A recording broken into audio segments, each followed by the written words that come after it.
It's time to stop this madness. It's time to halt the killing.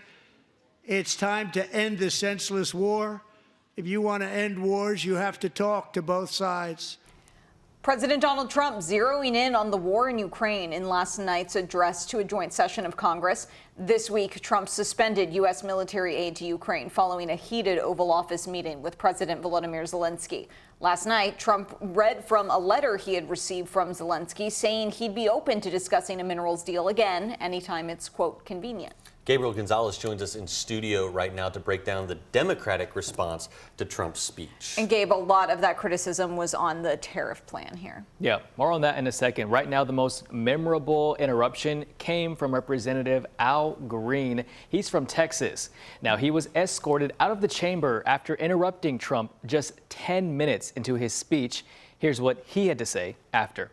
His budget calls for deep cuts in Medicaid. He needs to save Medicaid, protect it. We need to raise the cap on Social Security. There's a possibility that it's going to be hurt, and we've got to protect Medicare. These are the safety net programs that people in my congressional district depend on. Now, Trump's new 25% tariffs on Mexico and Canada were also highlighted in the chamber.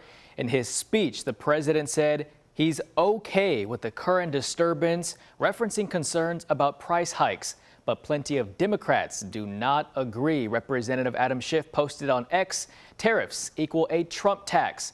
Prices are sky high, and what Donald Trump is doing will only make them higher. Senator Jeanne Shaheen sharing a similar message, saying tariffs won't lower costs for Americans. Trump's tariffs on Canada and Mexico alone will increase food costs by $110 for families. That sentiment was echoed by Senator Elisa Slotkin, who delivered the official Democratic response. His tariffs on allies like Canada will raise prices on energy, lumber, and cars, and start a trade war that will hurt manufacturing and farmers. Your premiums and prescriptions will cost more because the math on his proposals doesn't work without going after your health care. The Michigan senator called Trump's leadership reckless.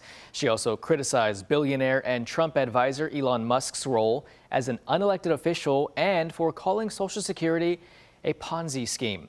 Now back to the tariffs. The U.S. Commerce Secretary says trade talks with Mexico and Canada will be happening today.